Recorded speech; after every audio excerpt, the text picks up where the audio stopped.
bien, chicos, vamos a seguir con esta serie de videos. Vamos a continuar con lo que es la unidad 1, parte 2. En esta oportunidad lo que tenemos que hacer es poder continuar, ¿sí?, con los contenidos, con el eje temático que nos va a llevar a interpretar bien lo que es la unidad 2. Y es por eso que tenemos que ver un tema fundamental, que es para qué sirve el estudio de la historia y cuál es el objetivo de su enseñanza. Y para esto vamos a tener que entender, ¿no?, que una clase habitual donde un alumno tiene ciertas preguntas sobre historia, uno como educador tiene que tener una respuesta, ¿verdad?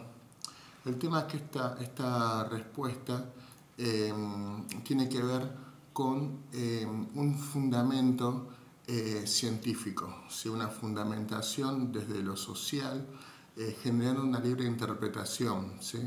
Epistemológicamente hablando, dijimos que la historia era la obtención de datos, ¿sí?, la investigación, ¿sí?, de hechos ocurridos, ¿sí?, cuestiones que le sucedieron al ser humano. Pero para poder interpretar todas estas cuestiones hay que generar mentes abiertas que puedan desarrollar empíricamente diferentes formas de pensar y diferentes formas de interpretar, y diferentes formas de hacer historiografía objetivamente en cuanto a lo que estamos viendo nosotros, que es la cuestión legislativa, en conjunto con lo que es el desarrollo del Estado Nacional Argentino. Y es por eso que para poder resolver diferentes preguntas apelamos a la curiosidad, y es en esa curiosidad donde se puede generar una cuestión investigativa, ¿sí? Entonces, la historia decimos que es la ciencia social que estudia al hombre en sociedad, en su tiempo pasado. O sea, los hechos históricos son aquellos que le ha sucedido al hombre, ¿sí?, como principal participante. El objetivo es poder reconstruir ese pasado donde habitó el hombre para poder comprender el presente, ¿sí?, gracias al estudio del pasado. Por eso que es necesario conocer y entender la diferencia entre historia como disciplina y la historia como la historia de la humanidad, ¿sí? Entonces, cuando hablamos de la historia y del pasado, ¿sí?, hacemos referencia a que la historia, científicamente hablando, estudia los acontecimientos propios del pasado, ¿sí? Entonces, los historiadores reconstruyen ese pasado acudiendo a diferentes fuentes, a documentos de ese pasado, que pueden ser fuentes primarias, secundarias o terciarias, que aplican a lo que es el método histórico, que tiene por objeto la elaboración de la historiografía, como dijimos. En este caso, el objetivo es poder comprender la historiografía, ¿sí?, poder entender el estudio de la escritura y su interpretación a lo largo del tiempo, y poder responder interrogantes en un presente. Es muy interesante cuando vemos cómo interpretamos ese pasado, ¿sí?, para poder ver también cómo entendemos el presente, ¿sí?, en base a los contextos sociohistóricos y económicos, ¿sí? Entonces, la historia nos va a ayudar a tomar decisiones a nivel social, a nivel político, partiendo de la evolución del hombre como tal, ¿sí? Entonces, podemos distinguir que durante la realidad social el hombre vivió diferentes circunstancias que generaron diferentes cambios, ¿sí?, que generaron cambios y evoluciones en lo social, en lo político, en lo económico. Y esas evoluciones, esos cambios, esos momentos que fueron generando diferentes aperturas en lo social, en lo económico y en lo político, fueron muchas veces de bisagra en la vida del ser humano. Y es ahí donde podemos comprender el cómo vivimos hoy, ¿sí? Entonces, esto es lo que es el pensamiento histórico, desde una mente científica, ¿sí?, que todo lo busca a través del concepto investigativo, ¿sí? Entonces, entendemos que hay cambios y continuidades, ¿sí? Dentro de esas continuidades podemos conservar una memoria histórica, Y esa memoria histórica es la que percibe la adaptación de la sociedad a las diferentes o a los diferentes cambios que acontecen durante la evolución social, ¿sí? Entonces, muchos cambios vuelven a repetirse, ¿sí? Y dentro de esa repetición es que entramos en lo que se llama el círculo de la historia. Y así podemos comprender muchas veces el presente que estamos viviendo a partir de analizar en qué situación o en qué parte de ese círculo estamos actualmente viviendo. ¿Se entiende? Entonces, es por eso que entendemos que el principal objetivo de la historia es el pensamiento histórico, ¿sí? También la necesidad de tener memoria, de tener identidad, una identidad cultural, una identidad nacional.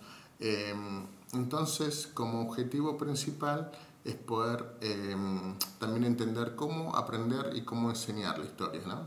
Entonces, para esto es que utilizamos la didáctica de la historia. Cuando hablamos de la didáctica de la historia, nos referimos al estudio de la enseñanza, ¿sí? La estrategia y los diferentes métodos que tenemos para poder comprender los hechos históricos y también poder enseñarlos, también poder explicárselos a alguien. En este caso hacemos referencia a la didáctica como tal. ¿Por qué? Porque la didáctica es la que se ocupa de la enseñanza de la historia. Entonces, cuando nos formamos como historiadores, necesitamos también aprender a utilizar herramientas didácticas y pedagógicas, ¿sí? Que van a permitir que estemos preparados para poder responder diferentes preguntas, que podamos resolver diferentes cuestiones. Por eso, como hablábamos del círculo de la historia, es así también que podemos muchas veces resolver temáticas y cuestiones que nos afectan y que nos interpelan en la actualidad, ¿sí? que nos llevan a tener una relación directa muchas veces con diferentes decisiones que podemos tomar a nivel personal, a nivel familia, a nivel social, ¿sí? A nivel político, a nivel económico. Entonces, comprender en qué situación estamos valiéndonos de ese círculo histórico. Y es así donde podemos entender la importancia de la historia como una ciencia moderna, ¿sí? ¿Por qué hablamos de una ciencia moderna? Primeramente porque el currículum lo está solicitando. Se pide, nos solicita que podamos hablar y distinguir de la ciencia histórica desde las cuestiones modernas o la ciencia moderna de la historia. ¿Y cómo surge? Si a partir de las diferentes revoluciones, a partir de la revolución científica. ¿Qué entendemos por ciencia moderna? Cuando hablamos de ciencia moderna, hablamos de un saber científico, ¿sí? Que se construyó en Occidente durante los siglos XVI y XVII. Esto se llama la revolución científica del Renacimiento, ¿sí? Durante el Renacimiento se generaron variables constructivas o constructivistas que produjeron diferentes desarrollos a nivel social dentro de lo que es los avances científicos de ese momento, ¿sí? Se rige por principios fundamentales, por diferentes renovaciones, tanto en la química, en la física, en la astronomía, en la biología, en la anatomía humana. Entonces es ahí donde se genera una formulación teórica comprensible para poder comprenderla y estudiarla y desarrollar así diferentes tesis, diferentes hipótesis. Entonces ahí se generaron las bases científicas, ¿sí? y nos han dejado un legado filosófico, científico, religioso, ¿sí? Con grandes cambios radicales, ¿sí? El modelo geocéntrico del universo, ¿sí? Defendido por la Iglesia, defendido por filósofos como Aristóteles, cambia por el modelo heliocéntrico, ¿sí? El cual va a pregonar Nicolás Copérnico, ¿sí? Va a quitar a Dios del eje, del centro del pensamiento del ser humano y va a poner al propio ser humano como el eje y el centro del pensamiento humano. Entonces, en esta revolución científica vamos a encontrar diferentes formas de pensamiento o las variables de pensamiento que ocurrieron a partir de ella.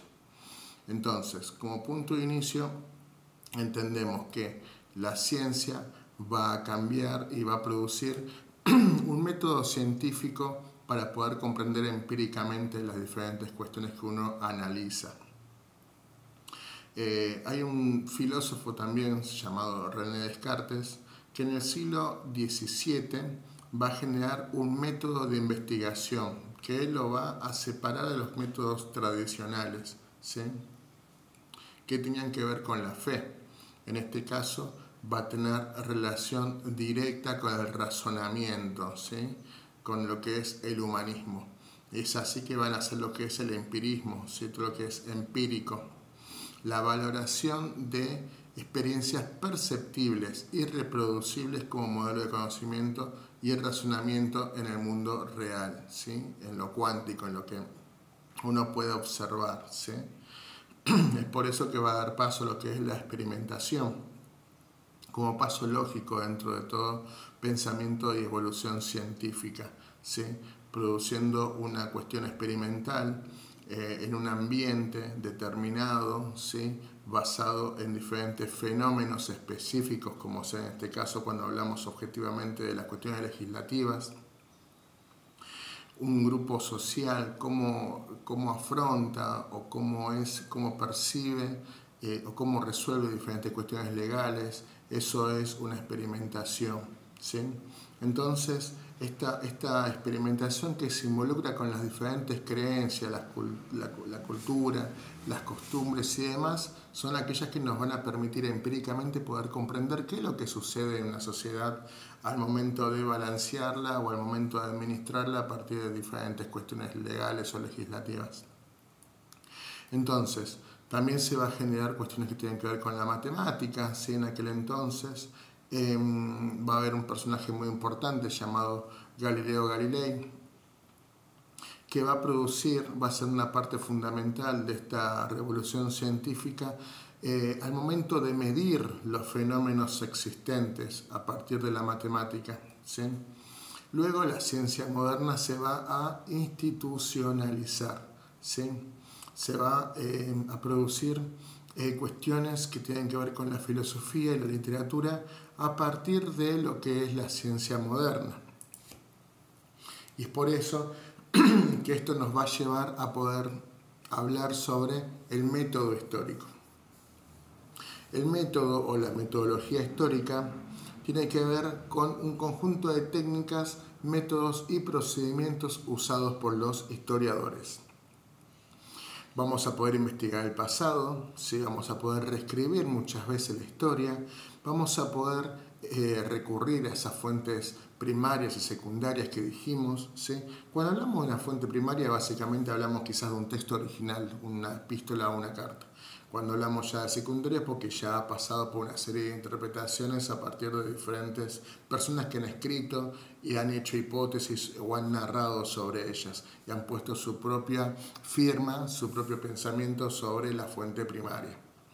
La arqueología, como hablamos, tiene que ver con desenterrar ese pasado y que van a ser disciplinas o va a ser una de las disciplinas auxiliares de la historia, ¿sí? Entonces, cuando podemos identificar las fuentes, si son primarias, secundarias o arqueológicas, podemos observar estos eventos del pasado y podemos comprender estos conceptos antiguos para poder resolver cuestiones que tienen que ver con el obtener, ¿sí? Muchas veces pruebas para que cuando necesitamos poder desarrollar algo a nivel empírico, algo a nivel comprobable, algo a nivel visible en lo real, palpable, ¿sí? Podamos distinguir entre lo que es y lo que no es, ¿sí? Entonces, es ahí donde la metodología de las ciencias sociales, de la historia y demás, nos va a llevar a poder practicar la historiología o la teoría de la historia. Entonces, entendemos que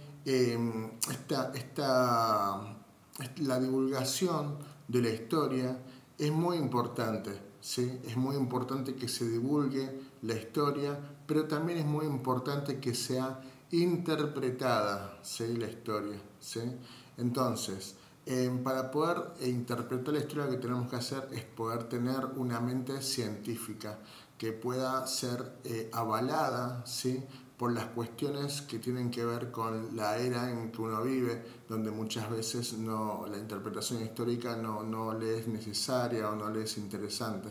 Y es por eso que lo que tenemos que obtener es eso, el interés por la historia, ¿sí? El apasionarme por los hechos históricos, ¿sí? Para que no quede una simple ciencia teórica, sino que pase a la práctica, a lo palpable, y poder así desarrollar una forma interpretativa de poder enseñar a comprender la historia, poder llevar a otros a que puedan entender la historia. La historia, que es una historia que se subdivide, ¿sí? Es una historia que se divide en diferentes edades, ¿sí? Y la historia, como se divide en edades, entendemos que se divide en diferentes hechos, ¿sí? Que han servido de encrucijada muchas veces para generar variantes, para poder desarrollar diferencias dentro de lo que es la historia, ¿sí? Entonces, cuando podemos ver esas diferencias, esas cuestiones que ocurrieron y que desarrollaron diferentes formas en el hombre para ser, ¿sí? Van a desarrollar cambios. Y dentro de esos cambios vamos a ver cómo es favorecido o desfavorecido una cierta parte de la sociedad, ¿sí? Entonces, decimos que la historia se divide en edades, ¿sí? Y vos me decís, pero profe, ¿cuáles son las edades de la historia? Y es ahí donde yo te puedo informar o explicar que la historia se subdivide, ¿sí? En edades o épocas o segmentos temporales, ¿sí? Que nos sirven para poder dividir la historia de la humanidad, para poder facilitar, ¿sí? El estudio y poder comprender sus movimientos y patrones principales. Son divisiones convencionales, ¿sí? Que fueron elaboradas por diferentes estudiosos de la historia a lo largo de los siglos, ¿sí? Por eso que entendemos que es importante organizar la historia, porque ya han pasado muchos hechos, desde que el hombre escribe hasta acá han ocurrido muchas cosas, ¿sí? Ese círculo histórico ha sido cada vez más grande, es cada vez más enorme, y poder desarrollar un pensamiento científico sobre él cada vez cuesta más porque es mucho para abarcar, mucha información, muchos datos. Entonces lo que se hace es organizar estos datos en una línea histórica, ¿sí? Subdividiendo esta línea histórica en diferentes hechos, ¿sí? Que han ocurrido. Por ejemplo, cuando vamos a los orígenes de la historia, que dijimos que era el momento que la escritura va a permitir que podamos documentar los eventos, los pensamientos, es ahí donde vemos un inicio, ¿sí? De la historia, ¿sí? La especie humana es muy diversa, ¿sí? Hay todo tipo de personas, siempre los hubo. Y es imposible generar un único criterio muchas veces sobre las cuestiones que uno analiza, ¿sí? Es imposible porque la gran diversidad, ¿sí? que nos afecta como seres humanos es la que genera también muchas veces diferentes pensamientos, diferentes formas de interpretar el pensamiento inclusive. Entonces es ahí donde vemos que en las diferentes culturas vamos a obtener diferentes formas de razonar, de ver y de interpretar la historia, ¿sí? Sin contener un único criterio, ¿sí? Porque cada cultura va a ser particular a sí misma. Entonces vamos a encontrarnos con palabras como ser normal o usual, que la normalidad va a pasar a ser la anormalidad de otro. Y es por eso que es ahí donde tenemos que comprender que hay diferentes formas de interpretar la historia desde la cultura, desde donde yo la estoy analizando. No solamente teniendo en cuenta la historia como tal, sino subyacentes, como son la filosofía, el entorno social, lo político, lo económico y demás. Inclusive muchas veces las cuestiones que tienen que ver con la religiosidad. Entonces es ahí donde vamos a entender que hay diferentes formas de pensar y de comprender la historia. También hay una cuestión que tiene que ver con el contexto, ¿sí? Con el contexto específico que ha vivido cada situación, cada circunstancia de la historia. En cada oportunidad, en cada manera de ser personas, ¿sí? Se han desarrollado civilizaciones, ¿sí? Con ciertos criterios, ¿sí? Que son difíciles hoy de comprender. Por ejemplo, cuando hablamos de sacrificios humanos, desde nuestra perspectiva se nos es difícil comprender, ¿sí? Y inclusive al momento de analizarlo, al momento de interpretarlo, lo vamos a hacer desde nuestra perspectiva, ¿sí? Desde nuestras cuestiones emocionales, religiosas, desde nuestra ética, desde nuestra moral y desde donde estemos nosotros parados. Y es por eso que es muy fácil criticar los hechos históricos a partir de lo que a uno sucede, de lo que a uno le sucede. Pero eso es una forma de enriquecer la historia. Pero también muchas veces es importante analizarla y criticarla desde un sentido horizontal.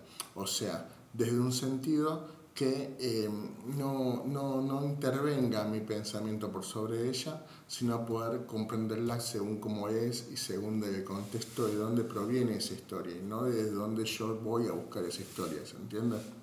Entonces, los historiadores utilizan un modelo que permite llegar a comprender las culturas humanas a lo largo del recorrido de la historia. Esto es lo que se ha divulgado, esto es lo que se ha aceptado. La historia se ha dividido en cuatro edades, ¿sí? Ahora, ¿por qué la historia se divide en edades? La historia se divide a lo largo de muchos siglos. La humanidad dividió su historia según criterios mitológicos, ¿sí? Religiosos, imaginarios. Entonces eso ha ido variando, ha ido cambiando a partir de la epistemología. Ha ido, a partir de la revolución científica también ha obtenido variantes. Entonces, las grandes religiones, por ejemplo, como ser cuestiones que tienen que ver con las cuestiones bíblicas, ¿sí? Acuden a relatos antiguos del pasado. Entonces, tradicionalmente vemos cómo se enseña y se estudia la historia a partir de acontecimientos antes de Cristo o después de Cristo, tomando la línea histórica como una línea matemática con el cero en el medio. En este caso es el nacimiento de Cristo. Y los años o los siglos que van del lado izquierdo de esa línea, que son los menos, los negativos en matemática, en historia van a ser los acontecimientos ocurridos antes de Cristo. Y del nacimiento de Cristo o del cero en adelante son los acontecimientos con su número en positivo, que son los hechos que ocurren posteriormente al nacimiento de Jesucristo. Entonces es ahí donde vemos que hay una cierta parcialidad, porque ese pensamiento científico va a estar parcializado o va a estar limitado por las cuestiones y las creencias religiosas. Entonces, entendemos que la historia actualmente se subdivide en 4 edades, ¿sí? 5 si contamos a la prehistoria, ¿sí? Entonces, los términos edad antigua, edad media y edad moderna fueron impuestos por un historiador muy importante, un historiador alemán llamado Cristóbal Celarius, ¿sí? Esto ocurrió en 1685, ¿sí? Él lo que va a ver es que el modelo imperante hasta ese momento era la Biblia y el Antiguo Testamento, ¿sí? Entonces, él va a decir que va a haber una variable dentro de lo tangible, porque para poder unificar pensamientos, ¿sí? y criterios más allá de las fronteras de Europa. Entonces, para eso sí va a requerir un formato de subdivisión histórica que sea más englobante, ¿sí? Para las diferentes culturas con sus diferentes pensamientos religiosos y doctrinas, ¿sí? Entonces, vamos a hablar también posteriormente cómo surge lo que es el término edad contemporánea, el cual va a aparecer en el siglo XIX. Esto va a ocurrir a partir de la Revolución Francesa, en 1789, lo que va a generar que esta edad contemporánea sea la cual estamos viviendo hoy, aunque algunos historiadores ya hablan ya hace varios años de que estamos en la era de las comunicaciones, pero aún no sea o las telecomunicaciones o la informática, ¿sí? O estas cuestiones modernas que tienen que ver con la tecnología, pero no se ha avalado aún, ¿sí? Entonces, entendemos que la prehistoria, ¿sí? es del año 2.500.000 a.C. hasta el 3.300 a.C., cuando los sumerios van a empezar a escribir, ¿sí? O por lo menos vamos a encontrar documentación escrita de ellos en ese momento, en el 3300 a.C. Entonces comprendemos que la prehistoria, en términos estrictos, no forman parte de la historia humana, sino que abarca todo el tiempo y sucesos que fueron previos a la investigación o a la intervención de la escritura, ¿sí? Este registro va a permitir que podamos contar con mitos, leyendas, fábulas y alegorías. Entonces la prehistoria va a ser la que va a tener una relación directa, ¿sí?, con lo que es estudiado a partir de los restos arqueológicos, como dijimos, lo que tiene que ver con las excavaciones, con el excavar, ¿sí?, lo que es poder generar la búsqueda de la historia que está enterrada, ¿sí? Entonces es un hecho muy importante cuando un paleontólogo hace un descubrimiento que tiene que ver con la prehistoria, porque la historia se sigue reinterpretando también.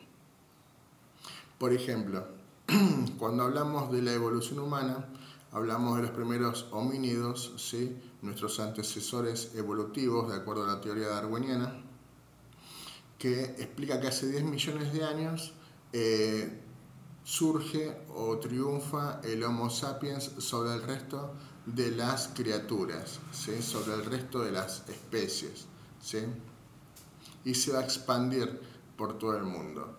Va a utilizar un lenguaje oral, articulado, va a fabricar herramientas, va a utilizar el metal, la agricultura, van a desarrollar asentamientos humanos, se van a producir las primeras ciudades, ¿sí? La historia se subdivide, o la prehistoria mejor dicho, se subdivide en 6 etapas, ¿sí? Una de ellas es la edad de piedra o etapa lítica, que se llama así porque en aquel momento se utilizaban hallazgos, o hay hallazgos, mejor dicho, que demuestran la utilización de utensilios que se han visto a partir de excavaciones arqueológicas que tienen que ver con la piedra, ¿sí? Es muy interesante en este momento que te lleve a los picapiedras, un dibujito que daba cuando éramos chicos. Entonces es ahí donde podemos comprender un poquito más lo que es la edad de piedra, ¿sí? También va a haber vestimenta, ¿sí? También van a inventar la rueda, van a poder ser recolectores, van a practicar ya el sedentarismo, o sea, no van a ser nómades, ¿sí? Van a establecerse, como dijimos, y formar ciudades, asentamientos y demás. Posteriormente viene lo que es el paleolítico o la piedra antigua, ¿sí?, donde se va a involucrar ya lo que es la agricultura. El neolítico o piedra nueva va a abarcar ya lo que tiene que ver con el manejo del metal, ¿sí? Entonces es ahí donde viene la edad de los metales. Hay hallazgos arqueológicos, ¿sí?, que van a demostrar que ya en ese momento existían elementos forjados de diferentes metales. Estos metales, esta metalurgia y fundición, va a ser la que nos va a mostrar una nueva evolución en el hombre, que va a pasar de usar la piedra a usar el metal. Entonces, esta edad, la edad de los metales, se subdivide en edad de cobre, edad de bronce, edad de hierro, ¿sí? Entonces, cuando hablamos de la edad del cobre, entendemos que es la utilización de este material, ¿sí? Vamos a ver para qué y cómo lo utilizan para los diferentes utensilios. La edad de bronce, vamos a ver también cómo empiezan no solamente a generar utensilios, sino también a poder generar ídolos, ¿sí?, estatuas, ¿sí?, y armamentos de bronce, ¿sí? La edad de hierro, que ya es la última de la prehistoria.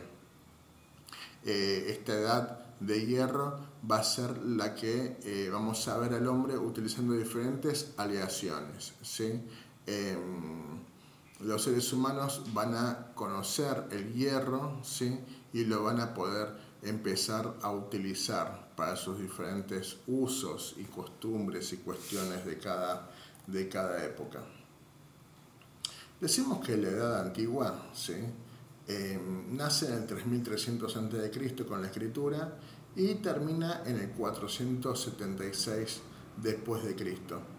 La Edad Antigua o esa antigüedad es un lapso histórico que comenzó con la invención de la escritura en Oriente Medio, alrededor del milenio 3 a.C. Van a surgir grandes civilizaciones como son los sumerios, como dijimos, y va a haber estas civilizaciones antiguas con una corte imperial, dinástica, van a ser compuestas por cuestiones políticas y legales que son vigentes hasta la actualidad. Y es por eso que muchas veces cuando interpretamos cuestiones legales o legislativas entendemos por qué van cambiando, por qué van evolucionando o por qué se van adaptando, por qué se van contextualizando. Porque tenemos un origen muy remoto de cada una de ellas, de cada una de las cuestiones legislativas. Entonces, cuando entendemos que su origen es remoto, entendemos también la necesidad de su actualización muchas veces. Van a surgir ciudades, ¿sí? Van a surgir estados, ¿sí? Va a nacer el Estado como tal, el derecho, la ley, el poder político, se van a generar las clases sociales o la subdivisión social en escalas. Las diferentes religiones o las diferentes mitologías o las diferentes doctrinas van a ser muchas veces las que van a enmarcar los periodos, ¿sí? Tanto políticos como sociales y económicos, y van a ser partícipes fundamentales de la subdivisión social, ¿sí? Que va a sufrir cada una de las civilizaciones. Van a nacer diferentes religiones importantísimas como sea el budismo, el cristianismo, el judaísmo, el islam, el teoísmo y demás, las cuales van a presentar una base cultural y social para el mundo que hoy conocemos. Entonces, algunas civilizaciones muy importantes fueron la mesopotámica, en Sumeria, asiria y babilónica, la griega, la india, la china, la fenicia, la hebrea, la romana, entre otras.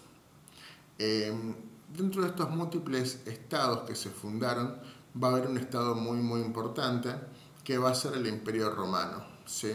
El Imperio Romano va a caer en el 476 después de Cristo, lo cual va a generar el fin de la antigüedad y el inicio de la Edad Media en Europa.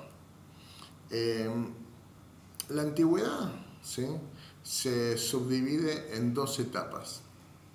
La antigüedad clásica, que tiene que ver con los siglos VI, V y IV antes de Cristo, donde se va a expandir la cultura grecorromana, va a constituir, ¿sí? El surgimiento de la República Romana ya para el 500 a.C.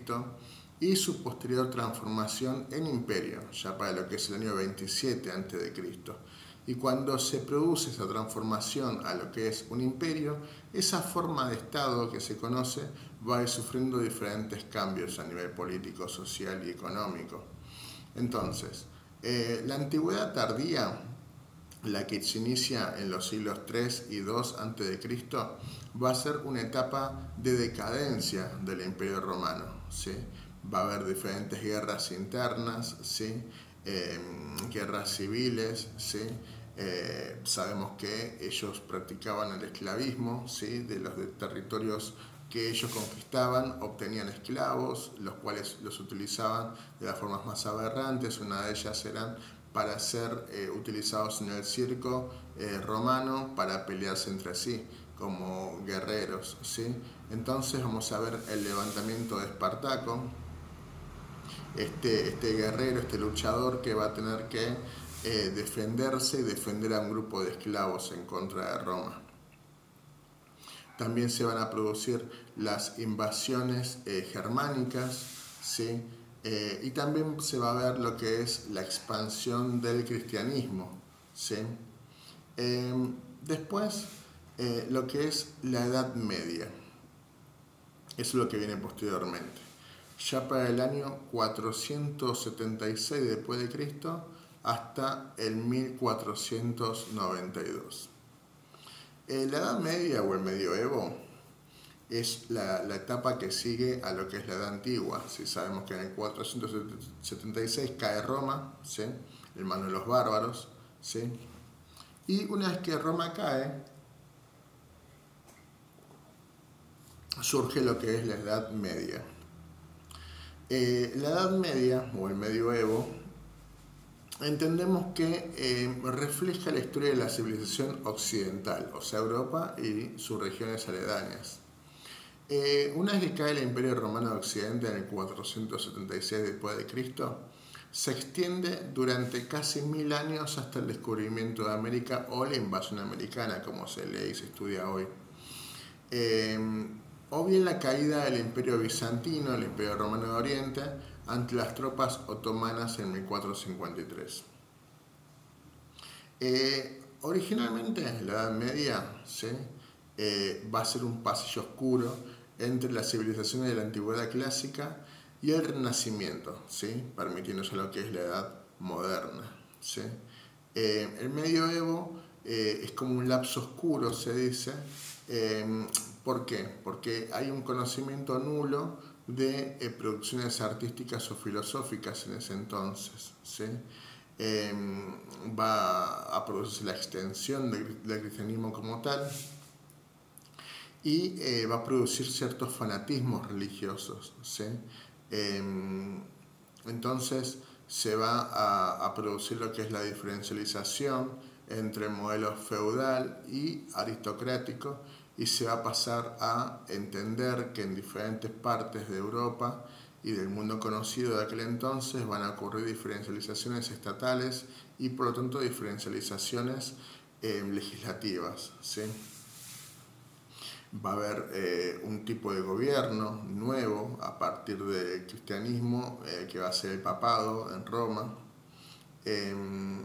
Va a ser una forma política que va a tener cierta relación con los califatos islámicos, ¿sí?, lo cual va a producir una gran rivalidad entre Oriente y Occidente, el cual esa rivalidad existe hasta hoy.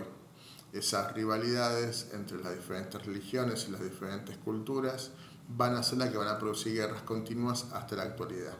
Es por eso que decimos que es importante analizar las cuestiones históricas desde sus anales para poder comprender qué es lo que sucede hoy y por qué hay quizás algún tipo de guerra o algún tipo de legislación, algún tipo de derecho o algún tipo de pacto que involucra al ser humano como tal en la actualidad.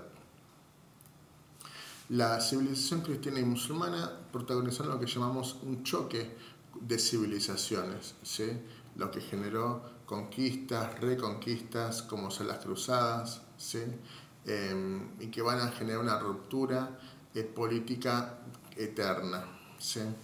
La Edad Media decimos que se divide en dos grandes periodos: la Alta Edad Media o Edad Media Temprana, que se extiende entre el siglo V y el siglo X, aunque para muchos estudiosos se puede entender también como parte de la Antigüedad tardía.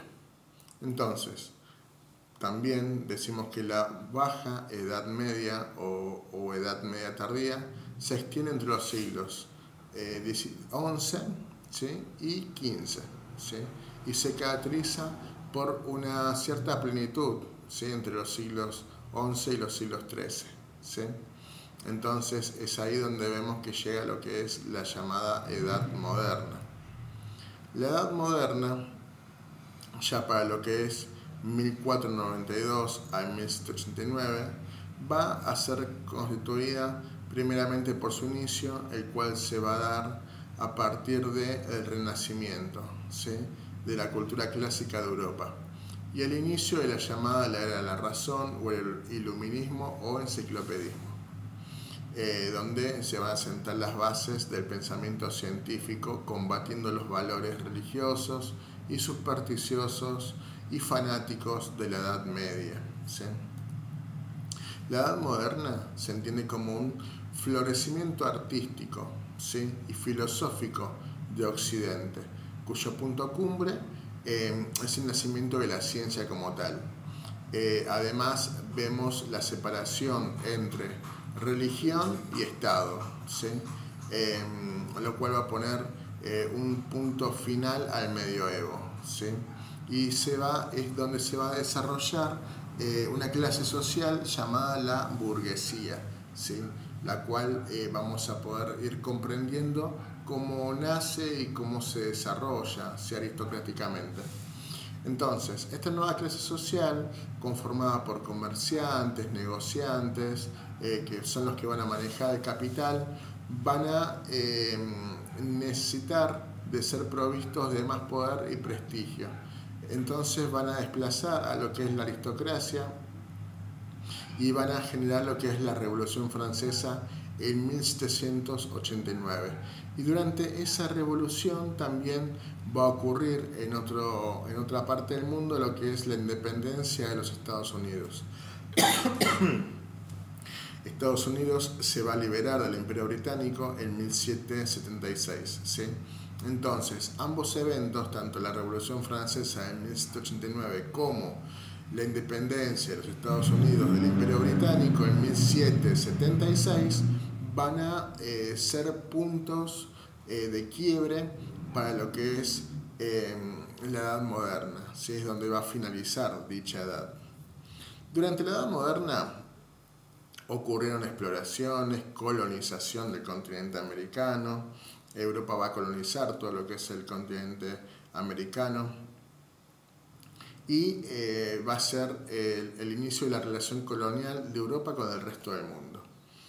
Las potencias políticas y económicas europeas van a competir entre sí por el control de las rutas comerciales, las materias primas, el mercantilismo, y las monarquías absolutistas van a predominar en lo que es Europa, ¿sí? Posteriormente, ya para lo que es 1789 hasta la actualidad, vivimos lo que es la edad contemporánea, ¿sí?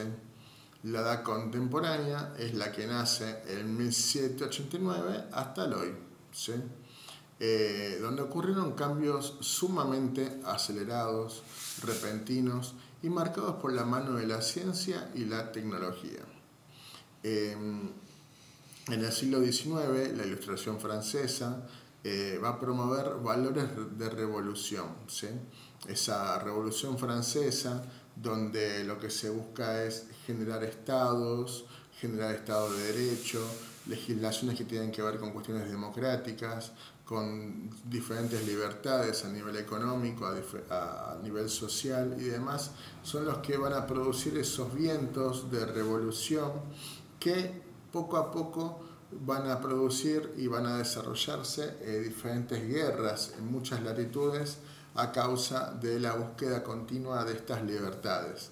Estas libertades van a ser lo que van a producir la descolonización de muchas regiones, como sea en América, en Asia y en África. Estos eventos van a marcar el fin del dominio europeo sobre muchas partes del mundo, ¿sí? Sobre el mundo entero. Esto va a producir poco a poco dos grandes guerras, las llamadas la Gran Guerra, Primera Guerra Mundial y la llamada Segunda Guerra Mundial. Se va a poner en práctica muchos conocimientos de telecomunicaciones, conocimientos científicos. La humanidad va a pasar por un hecho muy feo, muy atroz, muy sangriento, ¿sí? Donde se van a masacrar unos a los otros y se va a producir una depresión en la cultura occidental, ¿sí? Y también se va a generar lo que es la modernización de la vida humana, ¿sí? Va a surgir una civilización mundial, ¿sí? Guiada por diferentes valores, que van a ser el liberalismo, el materialismo, la producción, ¿sí?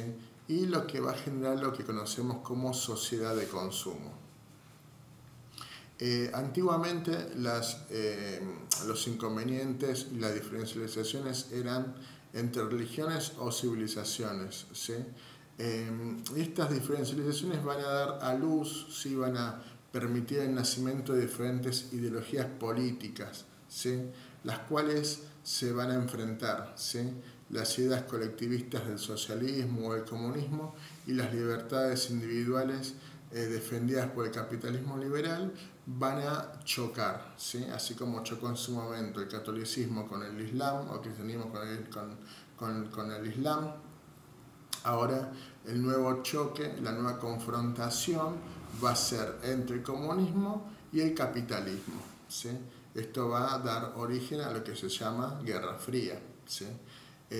Entonces, este colapso va a permitir el surgimiento de dos nuevas potencias mundiales, ¿sí? Los Estados Unidos y la Unión Soviética. Cada uno va a encabezar su bloque, ¿sí?, de pensamiento. Obviamente Estados Unidos va a ser donde se va a practicar y enseñar el capitalismo liberal, mientras que en la Unión Soviética se va a practicar y se va a enseñar lo que es el comunismo, ¿sí?, el socialismo colectivista. Entonces, cuando hablamos de estas cuestiones de importancia que se han dado en la edad contemporánea, también entendemos que se produjo la exploración del espacio, ¿sí?, con la llegada del hombre a la luna. Algunas teorías conspirativas dicen que no, pero bueno, son simples teorías.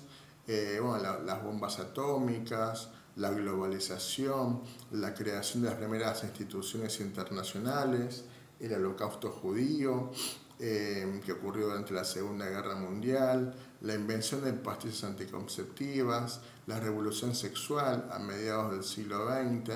Vamos a ver cómo han ocurrido tantas cosas, ¿sí?, tantas cosas que es interesante entender cómo subdivide la historia a la edad contemporánea, ¿sí? Porque la edad contemporánea es la edad de los hechos y acontecimientos y variables acelerados, ¿sí?, rápidos.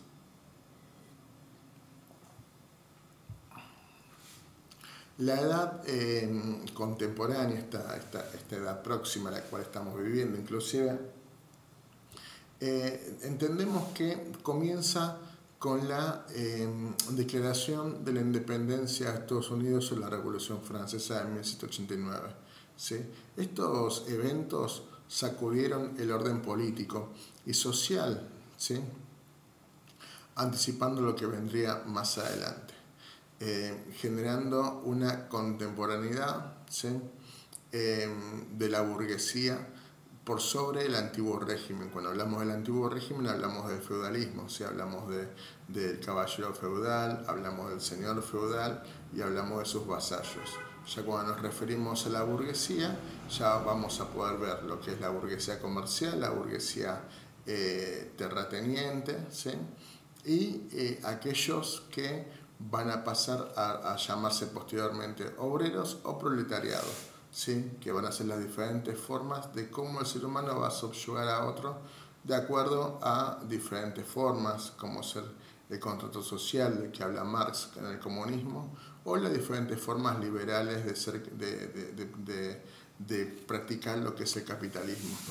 Entonces, es ahí donde nacen estas cuestiones de las cuales muchas veces se hablan, y es necesario y está buenísimo poder comprenderlas, ¿sí? Es por eso que decimos que la historia sirve para eso, sirve para poder comprender mejor las cuestiones que hoy se viven, ¿sí?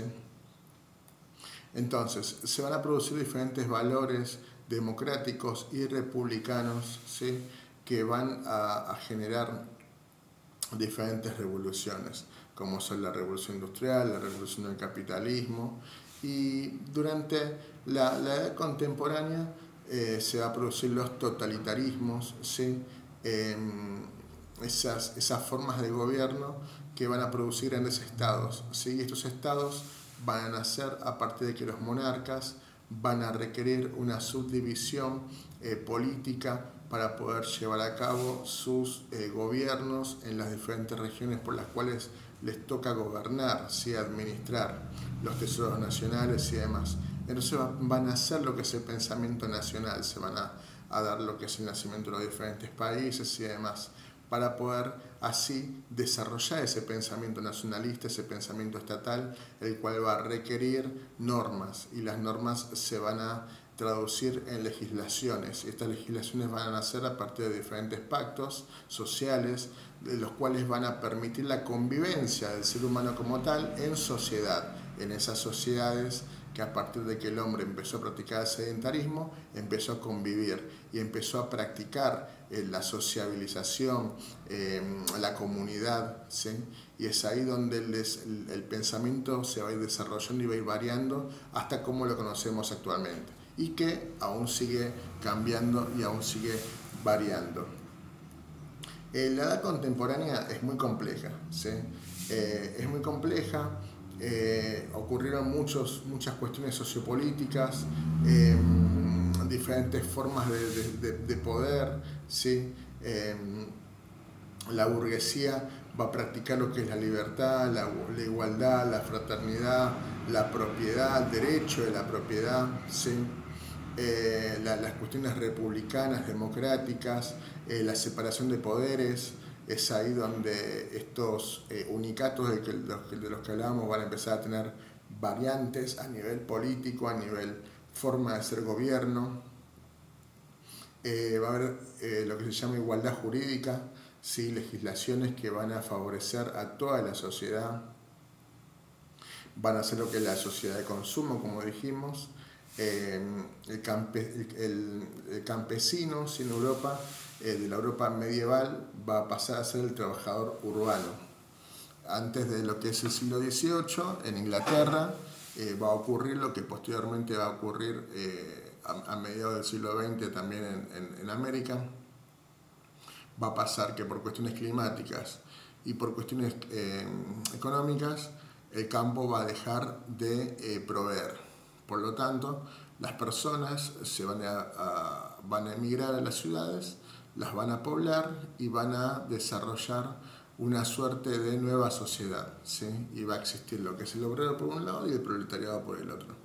Entonces, es ahí donde se va a desarrollar una relación entre el obrero, ¿sí? y el empresario, que va a requerir una nueva forma de comprender esa relación, de administrar, de regular esa relación.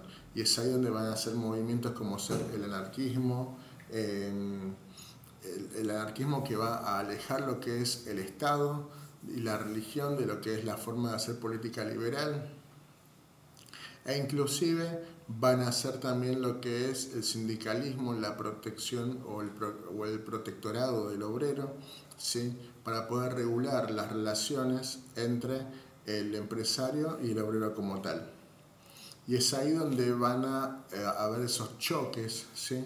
Que se van a dar en todo el mundo a medida que se vaya desarrollando esta forma de ser sociedad, ¿sí?